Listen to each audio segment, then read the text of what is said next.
Hello friends, today we will discuss an important topic, crowding out effect and crowding in effect. Crowding out effect occurs when increased government spending financed by borrowing raises interest rate, which in turn leads to crowd out investments.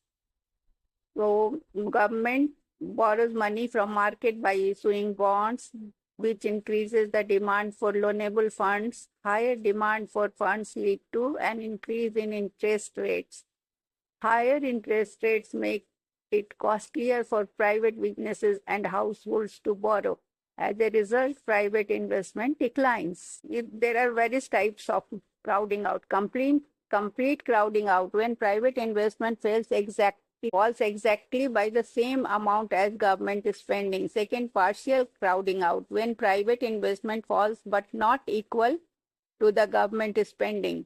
Third, no crowding out. If interest rates remain unchanged, private investment is not affected. During recession, such happens.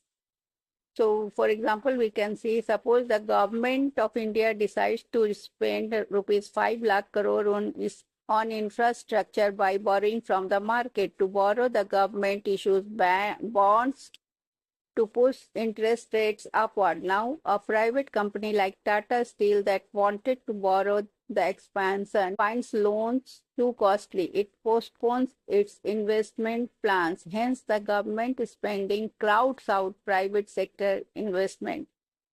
Then comes crowding in. The crowding in effect occurs when increased government spending encourages and stimulates private investment instead of reducing it. How it happens? Government increases expenditure on infrastructure, welfare, and subsidies. This raises demand in the economy and improves infrastructure. Higher demand, more business opportunities. Private firms see profit potential. This leads to higher private investment complementing public spending. For example, in India, suppose the government of India invests rupees 10,000 crore in building highways. This improves connectivity and reduces logistics costs. As a result, private companies like Reliance Retail, Amazon are encouraged to set up warehouses and logistics parks near new highways. Here, government spending crowds in private investment. So, key difference from crowding out and crowding in. Crowding out, government borrowing raises interest rates, discouraging private investment. Crowding in, government spending creates demand, and demand